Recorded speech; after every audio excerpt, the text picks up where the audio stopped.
Olá pessoal, bom dia, boa tarde, boa noite, boa madrugada, seja lá qual for o horário que você esteja assistindo esse vídeo.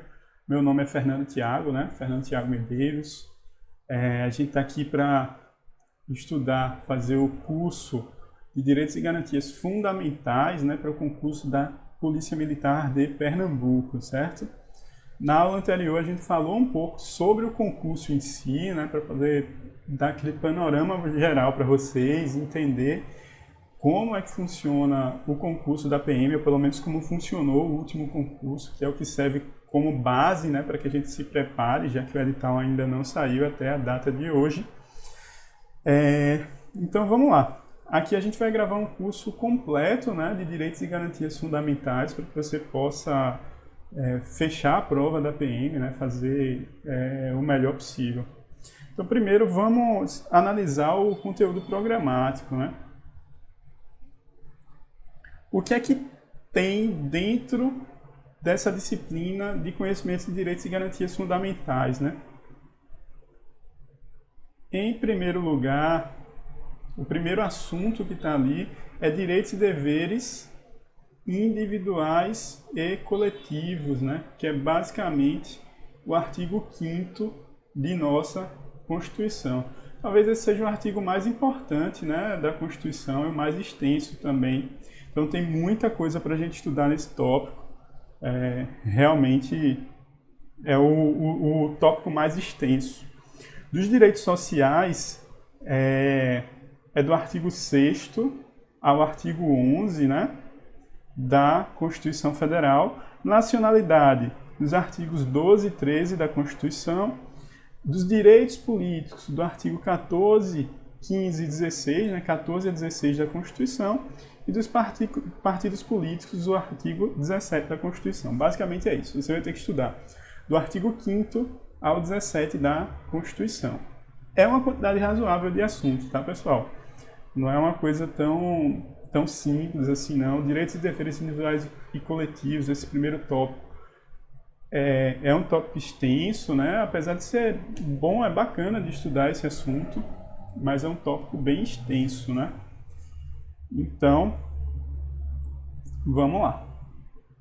Eu já recomendo a vocês, pessoal, na hora de estudar, vocês assistam a essas aulas que eu estou lançando aqui para vocês terem essa ideia geral, mas é muito importante que vocês façam a leitura desses dispositivos, né, do artigo 5º ao 17 da Constituição reiteradas vezes. É uma coisa que, não sei, você leva uma hora e meia para poder dar aquela leitura de todos esses artigos, mas uma vez que você conheça, que você tenha a base do que está ali, fazer essas releituras para poder reavivar, que vocês vão ver que a maioria das questões aqui, ela traz de forma literal, né, muito próximo do que está no texto da lei. Então a gente conhecer bem, fica até fácil para você resgatar da memória o que é certo e errado na hora de fazer a prova, né? Então assim, é muito importante a leitura e mais de uma vez desses dispositivos, né? Isso aqui já é um caminho, já é um mapa para você estudar para o concurso, certo? É importante que eu diga isso. Em segundo lugar, eu fiz um trabalho para poder tentar identificar quais são os assuntos que mais caem dentro do tema Direitos e Garantias Fundamentais, né? O que acontece? O concurso de 2015, ou 2005, aliás, e 2009, foram concursos bem atípicos, né? Porque basicamente se concentrou em cima do tema Direitos e Deveres Individuais e Coletivos. Provavelmente, eu não fui ver, o tópico lá do edital era só isso. A partir de 2016 é que entrou os outros tópicos, né, do direito social, da nacionalidade, dos direitos políticos e dos partidos políticos. Então, assim, basicamente, para efeitos estatísticos, né, de um molde do que a gente espera que seja o concurso, o próximo concurso da PMPE, a gente tem como paradigma o concurso 16 e 18. E aí, eu trago para vocês aqui um gráfico, né, para que, levando em consideração esses concursos do ano de 2016 e 2018, tá, pessoal? Como se dá a distribuição de questões. A gente vê que, sem sombra de dúvidas, dos direitos e deveres individuais e coletivos é onde tem mais questões, né? Você diz assim, pô, esse é o assunto mais importante? É um assunto fundamental, sem sombra de dúvidas. Mas aqui uma coisa que me surpreendeu bastante é que dos direitos políticos não é um assunto tão extenso e cai bastante. Então o custo-benefício aqui dos direitos políticos é alto. E no geral, né, gente, é bem distribuído. A prova é bem distribuída em cada um dos tópicos, né, na proporção de sua extensão, na verdade. Porque realmente, direitos e deveres individuais e coletivos tem muita coisa que dá para cobrar, várias abordagens. E se eu fosse examinador, sem sombra de dúvidas, eu exploraria bastante esse tópico. Mas enfim, tá aí para vocês terem uma dimensão do que vocês têm que encarar, né? O concurso da PM, pessoal, é um concurso que uma questão faz muita diferença na tua classificação. A concorrência é muito alta. É muita gente que está fazendo essa prova. Então, basicamente, você tem que estudar com consistência todo o edital, do meu ponto de vista. De forma geral, a gente vai conseguir ver aqui no curso, eu espero que você feche a prova com todo esse conteúdo que eu trouxe aqui. Feche a prova de direitos e garantias. E essa é a ideia sempre, é você buscar fechar todo o edital para poder fazer o máximo possível de questão, né? Então, assim, escolher assunto não é uma estratégia muito boa. Mas se eu fosse destacar um dos assuntos que tem o melhor custo-benefício para uma revisão de véspera, alguma coisa, seria dos direitos políticos, que é um assunto curto e que cai bastante, tá ok? Então, pronto. A gente, superando um pouco essa ideia, né, essa estruturação do que de como é que está estruturado aí o curso, a gente vai ver aqui, ó, Teoria Geral de Direitos Fundamentais. Não é o ponto mais importante em termos de questões de concurso, tá? Sequer está expressamente previsto no edital, né? Não existe de forma expressa a teoria geral, mas duas coisas, pode cair no teu concurso alguma ideia de teoria geral de direitos fundamentais, porque tem correlação, né? E segundo, é uma base para que vocês compreendam os próximos dispositivos. Então, acho que assim, todos os paradigmas que vão servir para os próximos tópicos estão embasados na Teoria Geral de Direitos Fundamentais. Então, a gente tem que passar por ela para que o curso seja consistente, né, e que realmente faça esse propósito de vocês entenderem, compreenderem bem o assunto, né, e possa fechar a prova, fazer o máximo possível, tá? Por isso que a gente vai estudar Teoria Geral de Direitos Fundamentais nessa aula 1. Então vamos lá. Antes de mais nada, o que é um direito fundamental, né? O direito fundamental são aqueles direitos que são expressos, né, são positivados, eles estão numa norma de uma determinada ordem jurídica, né, de um determinado estado, estão situados em determinado lugar e determinado tempo. Veja só, os direitos fundamentais expressos aqui no Brasil são diferentes dos direitos fundamentais expressos em Marrocos, por exemplo, nos Estados Unidos, são outros valores. Por quê? Porque essa ordem jurídica ela é outra. E, portanto, os direitos que estão lá expressos são diferentes do nosso, ainda que possa coincidir em alguns pontos. Nesse aspecto, os direitos fundamentais, em regra de um determinado país, eles bebem muito da fonte, né? Eles se fundamentam muito nos direitos humanos, mas não se confundem com os direitos humanos. Uma vez que o direito humano, né, os direitos humanos, eles são mais amplos, são de caráter filosófico, né? É próprio da pessoa humana e transcendem e passam, né, ultrapassam a positivação em uma determinada Constituição, em uma determinada ordem jurídica. Beleza? Isso é só para a gente ir se situando, tá, pessoal? E como é que houve a evolução dos direitos fundamentais? A gente divide os direitos fundamentais por dimensões. Alguns autores utilizam a nomenclatura gerações, porque é muito criticada essa nomenclatura geração dos direitos fundamentais. Que geração, você pensa assim, é meio que 1.0, 2.0, né, vai se sucedendo. E que não é o caso. O que aconteceu foram movimentos em que se fizeram somar cada vez mais esses direitos, né, foram se somando, se agregando para formar o que a gente chama de direitos fundamentais. Então vamos lá.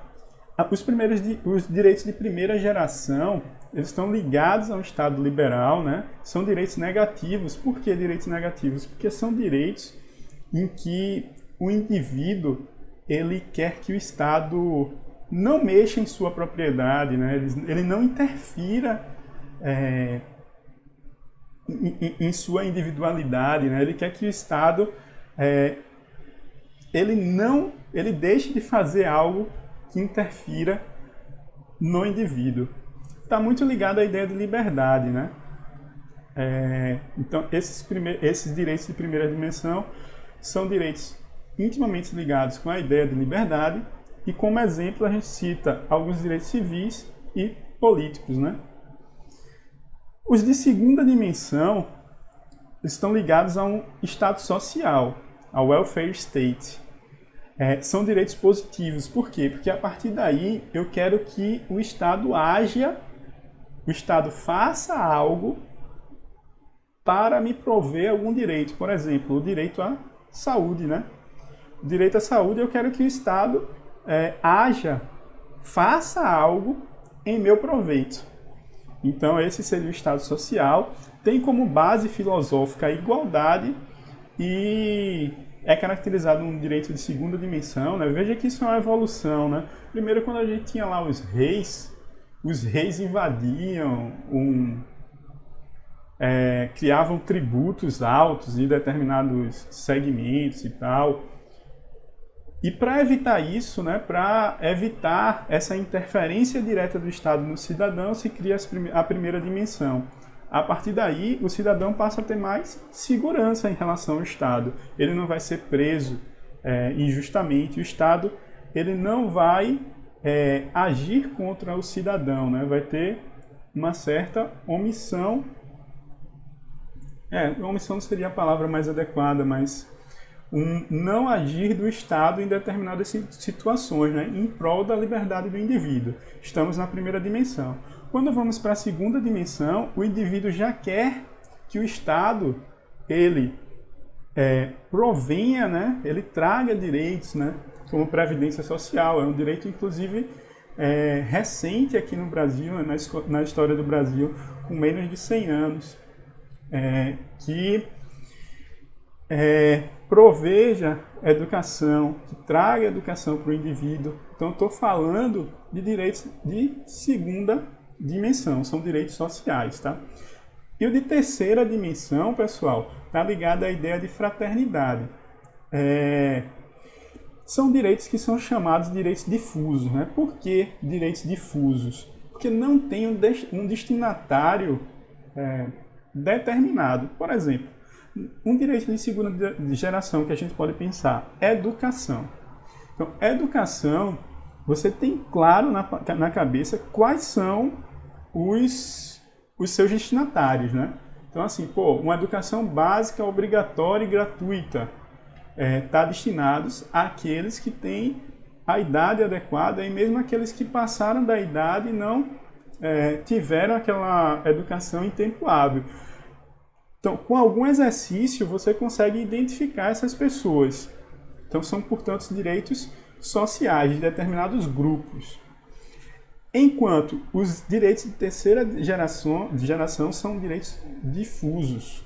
Ou seja, o meio ambiente, por exemplo, lá na Amazônia, o que está acontecendo lá, você diz, isso influencia nos índios, influencia em quem vive por lá e tal, mas influencia também em quem está aqui em Pernambuco, em quem está influencia a humanidade como um todo, né?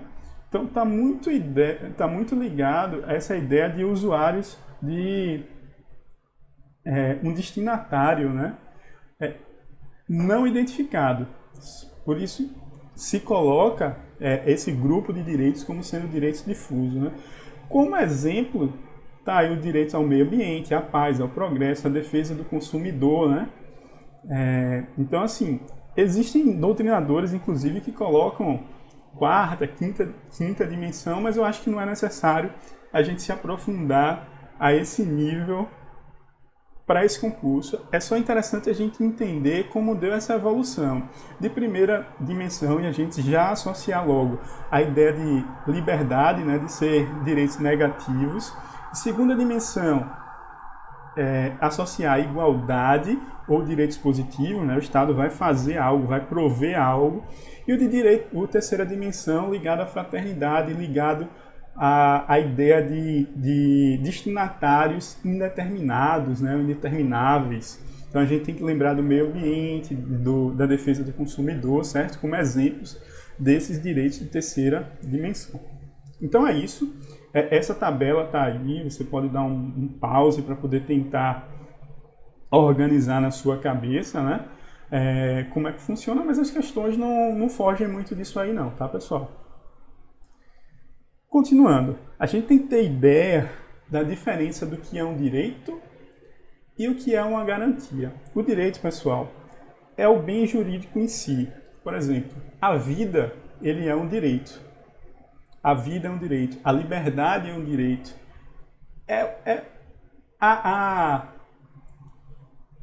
O que justifica, né, o bem jurídico que está sendo ali, que está sendo declarado. Né? Então, portanto, direitos são normas que declaram a existência de interesse. Portanto, são normas declaratórias. E as garantias são normas que asseguram o exercício desse direito. Para tentar deixar bem claro na tua cabeça a diferença de direito e garantia. Vamos lá. Você tem o direito de liberdade de locomoção, ok? Qual a garantia que, em caso de violação a esse direito, você pode dispor para que você tenha seu direito assegurado? O habeas corpus é uma delas. O habeas corpus é um remédio constitucional, a gente vai ver aqui, em que, no caso de ofensa à liberdade, o indivíduo pode dispor dessa garantia, né, desse remédio constitucional, para fazer sanar essa ofensa a determinado direito. Okay? Então a ideia é basicamente essa, né? Direito é o bem jurídico em si, e a garantia é algo que garante, que assegura esse direito, né, esse bem jurídico. Ok? Continuando, quais são as características? Aqui é bem importante, pessoal. Quais são as características do direito fundamental, dos direitos fundamentais, né? Primeiro, o direito fundamental ele é imprescritível. O que quer dizer? Se você não exercer a sua intimidade, por exemplo, por um longo tempo, por algum tempo, isso não quer dizer que você perdeu o direito à intimidade, né? Eles não desaparecem pelo decurso do tempo. Ora, se você, em determinado momento, coloca uma câmera em cada cômodo da sua casa, faz um verdadeiro Big Brother da sua vida e transmite no YouTube, você está abrindo mão, né, desse direito você não está exercendo seu direito à intimidade, mas se depois de algum tempo você quiser retirar essas câmeras, o teu direito ele não desapareceu porque você não exerceu durante algum tempo, entendeu? Então, eles não desaparecem pelo decurso do tempo. Isso quer dizer ser imprescritível. Inalienável. Você não pode transferir a qualquer título um direito que é seu, né? Um direito que é fundamental seu. Você não pode transferir a sua vida. Então, imagine a seguinte situação. Você tem seu pai, sua mãe, um ente querido, né? Está no leito de morte, precisando de um coração. Você ama tanto que está disposto a alienar a sua própria vida, a entregar a sua própria vida para o seu pai, para a sua mãe, para o seu ente querido, e está disposto a entregar o seu coração para ela. É possível? Não, porque o direito à vida é um direito fundamental e, portanto, é inalienável, ok? Isso aqui também é uma característica que está associada lá ao direito à eutanásia, né? Porque uma pessoa que está lá no leito de morte, no final da vida, está sofrendo com dor, às vezes com ventilação mecânica, né? Com situações em que depende de uma máquina, em um estado vegetativo, ele pede para que os médicos apliquem uma injeção letal para poder acabar com aquele sofrimento, mas você não pode alienar, né, esse direito fundamental, também intrinsecamente ligado com a ideia da irrenunciabilidade, né? É irrenunciável, você não pode renunciar, né? Você não pode abrir mão do seu direito à vida, né? Além disso, pessoal, os direitos fundamentais, eles são universais. O que isso quer dizer? Abrange a todos os indivíduos, né? Então aqui, ó, os direitos fundamentais, eles abrangem as pessoas físicas, né?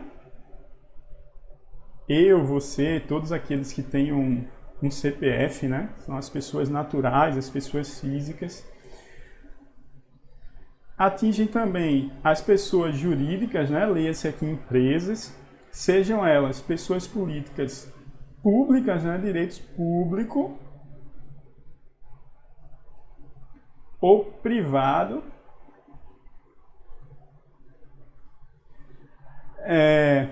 Sejam estrangeiros, sejam brasileiros, enfim, todos eles têm direitos fundamentais, eles têm a garantia dos direitos fundamentais aqui no Brasil, né, de forma mais ampla possível.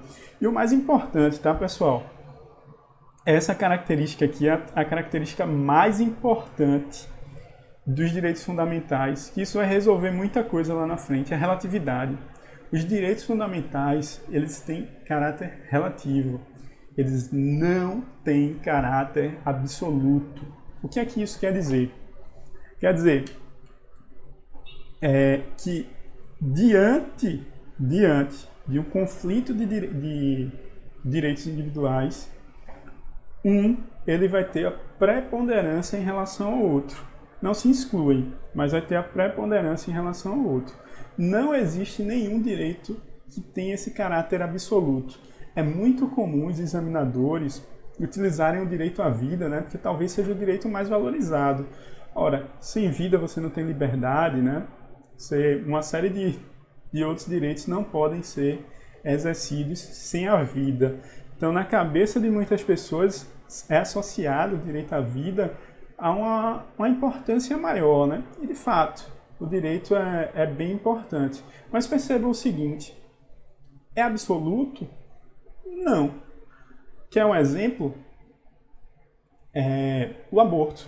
O aborto é permitido em Brasil em 2 casos. O primeiro é no caso de um filho, né, decorrente do estupro, então seria a opção da mulher abortar ou não. E o segundo caso é na situação em que a mulher corre risco de vida, né? A mãe, a gestante, ela está em risco de vida. Então, nesses 2 casos, é possível você abortar no Brasil. O aborto é crime, mas nesses 2 casos há um excludente de ilicitude e, portanto, é permitido. Veja, quais são os direitos fundamentais que estão em conflito aí? No caso de risco de vida da mãe, do caso de risco de vida da gestante, estamos aí diante de um conflito ao direito à vida da mãe e o direito à vida do feto, né, do filho, nesse caso. Então, está em conflito 2 direitos à vida, o direito à vida da mãe, ela prevalece sobre o direito à vida do filho. Mas, no caso do estupro, o que se tem aí é um conflito entre o direito à vida do feto, né, que foi fecundado lá, e o direito à liberdade da mãe, a liberdade sexual. E nesse caso, veja, de forma legítima, e eu não quero discutir aqui, e é importante que vocês não discutam, que vocês estudem, sempre com esse foco, né? Que é o foco no que está na legislação e o que foi decidido pelos tribunais superiores, pelo STF. É porque não adianta a gente ir trazer discussões de cunho religioso aqui, porque a prova é objetiva, certo? Então, nosso objetivo aqui é sempre a prova. Mas, o que está em conflito aqui, o que eu quero que vocês percebam, é a liberdade sexual da mãe e a vida do filho. Nesse caso, o ordenamento jurídico, né, no caso é o Código Penal, ele escolheu que há uma prevalência nesse caso, a liberdade em relação à vida. Veja, como o mesmo direito à vida, ele não tem um caráter absoluto, certo? Além disso, os direitos fundamentais não são taxativos. O que é que isso quer dizer? Eles não se esgotam. Eles não se esgotam no artigo 5º, né? Eles estão durante todo o texto da Constituição espalhados e, além disso, eles estão em tratados internacionais em que o Brasil seja parte. A gente vai ver aqui o Pacto de São José de Costa Rica, né, que teve influência em determinado dispositivo lá do artigo 5º, que fala sobre a prisão civil por dívida do depositário fiel. Enfim, os direitos e garantias fundamentais, eles não se esgotam ali naquele artigo 5º. Eles estão espalhados em todo o texto fundamental, ou todo o texto da Constituição Federal, certo? E, além disso, estão em tratados internacionais que o Brasil seja parte. Beleza? Então, são essas as características de direitos fundamentais. A partir delas, a gente já pode traçar algumas ideias, né? E o último tópico que eu quero trabalhar aqui dentro de teoria geral é a aplicabilidade das normas definidoras de direitos e garantias fundamentais. De acordo com o artigo 5º, parágrafo 1º, as normas definidoras de direitos e garantias fundamentais têm aplicação imediata. O que é que isso quer dizer? Que desde já, elas estão aptas a produzir efeito. A Constituição nasce. As normas que estão ali de direitos e garantias fundamentais, elas já estão prontas para produzir o efeito máximo possível diante da situação fática e a situação jurídica. O que é que acontece? E bem explicado por alguns autores, né, alguns doutrinadores em direito. Apesar de as normas definidoras de direitos e garantias fundamentais terem aplicação imediata, nem todas as normas constitucionais elas têm eficácia, elas conseguem produzir um efeito prático, né, um efeito mundano no mundo real, concreto, por si só. Então, assim, apesar dessa definição, e é uma definição que a gente tem que aceitar nas provas de concurso público, né? Porque é uma definição expressa que as normas definidoras de garantias de direitos e garantias fundamentais têm aplicação imediata. Apesar disso, tem uma classificação, e que é muito famosa, a classificação de José Afonso da Silva, que é sobre a eficácia das normas constitucionais, né? Então, eu tenho as normas constitucionais de eficácia plena. E quais são elas? São essas normas que, quando nascem, elas já produzem efeitos práticos, né? Porque, por exemplo, é vedada a cassação de direitos políticos. Acabou. Você não pode cassar direitos políticos. O que é possível é suspender, né? É algo temporário. A cassação é permanente. Você perdeu os direitos políticos. Então, é vedada a cassação de direitos políticos. No artigo 17, parágrafo 4º, é vedada a utilização pelos partidos políticos de organização paramilitar. O que é uma organização paramilitar? É aquelas que têm uma forma militarizada, né? Onde você tem uma hierarquia com uso de armas, pode utilizar armas ou não, mas você tem uma hierarquia, você tem uma forma você tem uma estrutura, uma organização como se fosse uma organização militar, né? Então os partidos políticos eles não podem dispor desse tipo de organização. Pronto, são normas que elas nascem e já produzem efeito prático, né? Porque qualquer partido político que tem essa organização paramilitar ele tem que ser extinguido. Você tem efeitos práticos imediatos com essas normas de eficácia plena. Já as normas de eficácia contida ou restringível, está lá como exemplo, é o artigo 5º, né? Esse é um exemplo clássico, inclusive, das normas de eficácia contida.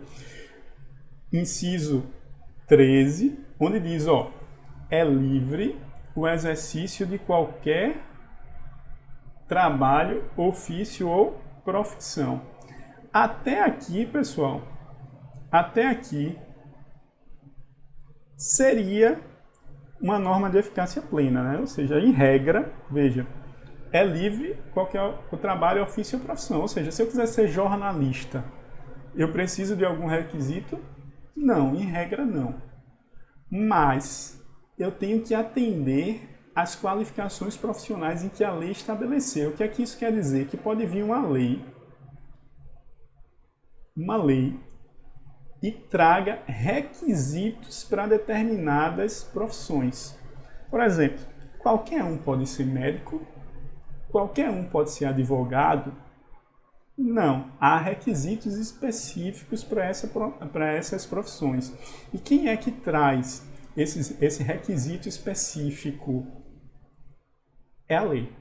Então veja, uma norma de eficácia contida, ela em regra, ela nasce de forma mais ampla possível, mas ela pode ser restringida com uma lei. Ela pode ser diminuída com a lei. Já tem muitas em relação a esse dispositivo, tá, pessoal? É muito discutido sempre no STF, mas o que você tem que ter como parâmetro sempre é que essa restrição da lei ela não pode ser indiscriminada. Ela tem que ter um interesse público que justifique essa restrição. Por exemplo, o médico. O médico ele tem que ter uma qualificação profissional mínima. É temerário que qualquer pessoa, mesmo sem formação, exerça a medicina. Então, há um interesse público envolvido para que se justifique o estabelecimento de qualificações profissionais em lei para essa profissão. Mas já foi decidido, por exemplo, que a profissão de jornalista, né, não é necessário. Você não pode criar uma lei que restrinja a um curso a profissão de jornalista, né, as pessoas que têm um curso superior em jornalismo. Isso já foi decisão do STF. Então é isso, a norma de eficácia contida é aquela que tem uma eficácia plena, né? Ela nasce de forma mais ampla possível, mas a lei ela pode restringir. E por último, as normas de eficácia limitada. Então, a eficácia limitada da lei é o seguinte, é uma norma que, quando está aqui, ela precisa de uma lei para fazer sentido, para fazer efeito. Ela pode estar até uma diretriz para o poder público. Dizer, poder público, é isso que você deve fazer. Mas se não houver uma lei, se não houver uma regulamentação daquele ponto, essa norma ela não tem efeito. Ela tem aplicabilidade, veja, porque ela serve como um vetor de interpretação, ela serve em alguns aspectos. A aplicabilidade ela sempre existe, até por expressa disposição constitucional, né? Mas a eficácia dela depende de outras normas, né? Então veja só, o artigo 196 da Constituição, saúde é direito de todos e dever do Estado, garantido mediante políticas sociais e econômicas que visem a redução do risco da doença e outros agravos, e um acesso universal e igualitário às ações e serviços para sua promoção, proteção e recuperação. Veja, Pelo fato disso aqui estar escrito por si só, o direito à saúde já é garantido? Não, né, pessoal? Foi necessário criar uma lei onde se instituiu o SUS, para que se gere esse acesso universal, né? A lei, a regulamentação, ela é necessária para as normas de eficácia limitada. Beleza? Então, pessoal, é isso. É isso que eu tenho para vocês de teoria geral. Não acredito que a prova vá além disso. Realmente não acredito. Esses são os pontos fundamentais do meu ponto de vista, para que vocês saibam. E a gente vai terminar aqui fazendo algumas questões da UPE-NET, e com ênfase nas questões que já caíram em concursos anteriores da ENPE. Beleza? Então vamos lá. UPE-NET 2012, JUSEP, analista de registro empresarial, a respeito do tema Direitos e Garantias Fundamentais assegurados na Constituição Federal, assinada em alternativa incorreta. Então ele quer a alternativa errada, né, pessoal? Então vamos lá. Os direitos fundamentais têm como titulares as pessoas naturais, certo? São as pessoas físicas, né? As pessoas jurídicas, ok, são as pessoas jurídicas, PJs, e as pessoas estatais, né? São as pessoas jurídicas de direito público. Sim, sim, os direitos fundamentais, eles têm uma características, como a gente falou aqui, que são universais. Então, todas essas pessoas aí, elas são titulares, né, de direitos fundamentais. Então, os direitos fundamentais são irrenunciáveis, admitindo-se, diante de um caso concreto, a renúncia temporária e excepcional. Tá. Veja só, pessoal. Alguns direitos, e não são todos, eles podem ser parcialmente renunciados. Por exemplo, a intimidade. Veja só, a pessoa que se submete aí a um Big Brother, aí quando você olha para o caso concreto, né, se submete aí para o Big Brother, ela está simplesmente abrindo mão do seu direito à intimidade. Isso é possível? Sim. Então, diante de um caso concreto, a renúncia temporária e excepcional é possível, ok? Então, isso aqui também é verdadeiro. Vamos lá. Verdadeiro. Verdadeiro. Letra C. As normas que estabelecem os direitos e garantias fundamentais são de caráter preceptivo e não meramente programáticos. Entretanto, algumas delas têm eficácia limitada. Ok. E o que é essa eficácia limitada, né? Depende de regulamentação para a produção de seus efeitos essenciais. Ok. Esse caráter preceptivo, né, é um caráter prático, né, e não meramente dá diretrizes, não simplesmente dá diretriz programática, né? Sim, as normas estabelecem direitos e garantias fundamentais, têm esse caráter preceptivo e não meramente programático. E, de fato, algumas delas têm a eficácia limitada, que são normas que dependem de regulamentação, né? Depende de lei para regulamentar, para poder produzir seus efeitos essenciais. Perfeito. E se tiver na dúvida, né, pessoal, deixa aqui e vê se tem alguma muito errada, porque se tiver alguma muito errada, você já marca ela. Letra D. A enumeração dos direitos e garantias na Constituição Federal é exaustiva. O que é exaustiva? Ele explica aqui, né? Não podendo ser estabelecidos outros direitos além dos já previstos. Não, né, pessoal? Não é exaustiva, é exemplificativa e pode haver direitos fundamentais, por exemplo, em tratados internacionais do qual o Brasil seja parte. Então, essa questão aqui está errada, portanto, é nosso gabarito, né? Letra D.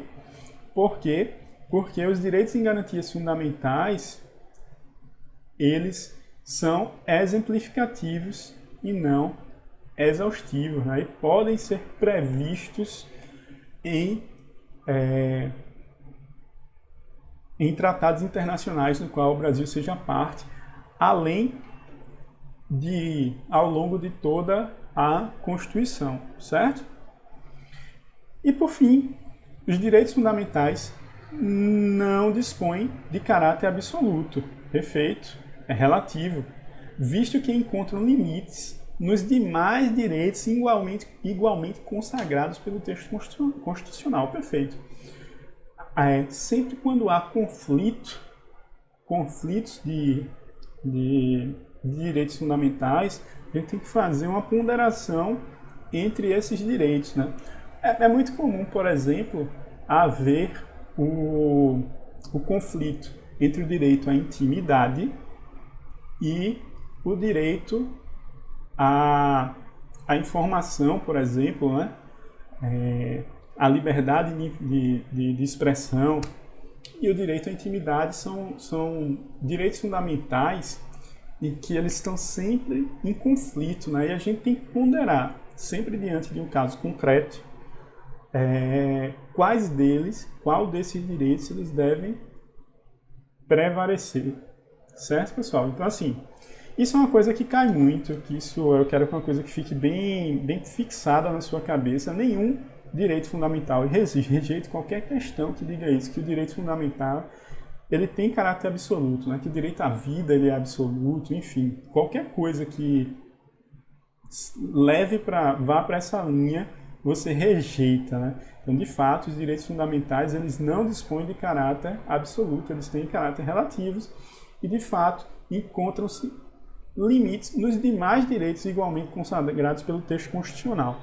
Então, isso é muito comum o examinador querer colocar o direito à vida como sendo um direito de caráter absoluto. Por quê? Porque o senso comum puxa para isso, né? Puxa para a ideia de que o direito à vida é sagrado, é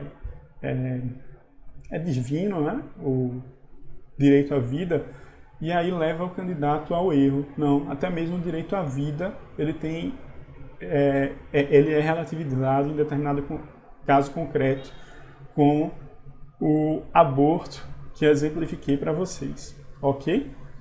Aí, beleza, a gente já entra numa questão de soldado do PMPE, né, o PENET da prova lá de 2009. Acerca dos direitos fundamentais, é correto afirmar que os estrangeiros residentes no país não fazem jus aos direitos e garantias fundamentais. Isso aqui está errado, né, pessoal?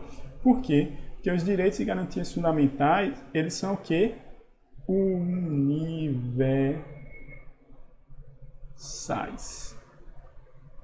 Se são universais, todas as pessoas físicas, né, independentemente de serem estrangeiros ou brasileiros, natos ou naturalizados, eles fazem jus aos direitos e garantias fundamentais. Já pensou? Um estrangeiro que estiver aqui no Brasil não faça jus de direitos e garantias fundamentais, não tem direito à vida, a gente pode matar o cara ao bel prazer. É bizarro, né? Letra B. Somente os estrangeiros residentes legalmente no país fazem jus aos direitos e garantias fundamentais. Mais uma vez, a característica do direito fundamental é ser um direito universal e, portanto, isso aqui está errado. Seja estrangeiro residente ou não, já imaginou aqui, ele está dizendo, só os residentes que fazem jus aos direitos fundamentais. Já pensou se é só os residentes? O turista não tem direito à vida, à liberdade, à propriedade? O cara vai chegar aqui, vai ser furtado e vai dizer, não, beleza, tudo bem, você é turista, não tem direito fundamental, não. Claro que tem, claro que é assegurado. A interpretação dos direitos fundamentais é sempre o mais universal possível. Na letra C, não há no Brasil direitos ou garantias que revistam de caráter absoluto. Perfeito, né, pessoal? Não há no Brasil nenhum direito que tenha caráter absoluto, que a característica dos direitos fundamentais é relatividade, né? São direitos relativos, né? Então, ó, os direitos e garantias individuais têm caráter absoluto? Não, não tem. Então, assim, ó, não tem caráter absoluto, né? Então isso aqui está errado. A gente marcou a C porque a C é verdadeira. E a letra E, somente os brasileiros fazem jus aos direitos e garantias fundamentais. Não, não é só os brasileiros, os estrangeiros também, em trânsito. Qualquer pessoa, inclusive, faça uma conexão aqui. Não precisa nem estar visitando o Brasil, né? Passou ali em São Paulo para fazer uma conexão e ir para a Argentina, por exemplo, ele tem resguardado os direitos fundamentais, né? Mais uma vez, a característica da universalidade aqui dos direitos fundamentais para a gente resolver essa questão. E a última questão aqui, sobre os direitos e garantias fundamentais, analise as afirmativas abaixo. As violações a direitos fundamentais não ocorrem. Aqui também é PNPE, tá, pessoal? E foi em 2016, então é uma questão mais recente. As violações de direitos e garantias fundamentais não ocorrem somente em relação entre o cidadão e o Estado, mas igualmente nas relações travadas entre pessoas físicas e jurídicas de direito privado. Sim, isso aqui tem até nome, né, pessoal? É o seguinte, ó, o Estado, ele como está acima, ou pelo menos em tese, abstratamente, ele está acima, né? Então, o Estado e o cidadão, a relação entre esses direitos é uma relação vertical, né? E o cidadão com o cidadão, ela tem uma relação, como eles estão no mesmo patamar, né, teórico de direitos, eles têm uma aplicação horizontal, né? Mas veja só, as violações de direitos fundamentais ocorrem tanto no âmbito entre o cidadão e o Estado, ou seja, o Estado ele não pode aplicar uma pena de morte, por exemplo, em respeito ao direito fundamental à vida, não pode em regra, tá? A gente vai ver ali que no caso de guerra declarada é possível no Brasil a aplicação da pena de morte, mas em regra, fora da guerra, fora de estado de guerra, não é possível aplicar a pena de morte no Brasil em respeito ao direito à vida, de tal forma que a relação entre os cidadãos, né, entre a pessoa física e outra pessoa física, ela deve respeitar a vida igualmente. Não é permitido que um cidadão ele mate outro, né, mate uma outra pessoa e respeite também o direito à vida. Então, ó, as violações elas podem ocorrer tanto no âmbito do Estado para o indivíduo, né, para o cidadão, como entre cidadãos. Certo? Então, esse ponto aqui, ó, ela as violações de direitos não ocorrem somente no âmbito da relação cidadão e Estado, perfeito, mas igualmente nas relações travadas entre pessoas físicas e jurídicas de direito privado, perfeito, tá certo. Direito fundamental é sempre amplo, né? Então, existe hierarquia entre direitos fundamentais previsto na Constituição Federal. Ó, só aqui já está errado, não existe não. Não existe um direito fundamental que ele é superior ao outro. Não, estão todos no mesmo patamar, né? Desta forma, podemos afirmar, por exemplo, em abstrato, né, em geral, que o direito à informação sempre estará em patamar de superioridade em relação à proteção da vida privada. Não, né, pessoal?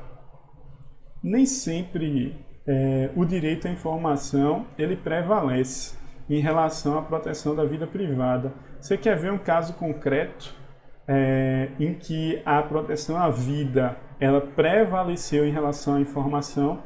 É lá aquele caso de Daniela Ciccarelli, né? Que foi filmada na praia e tal,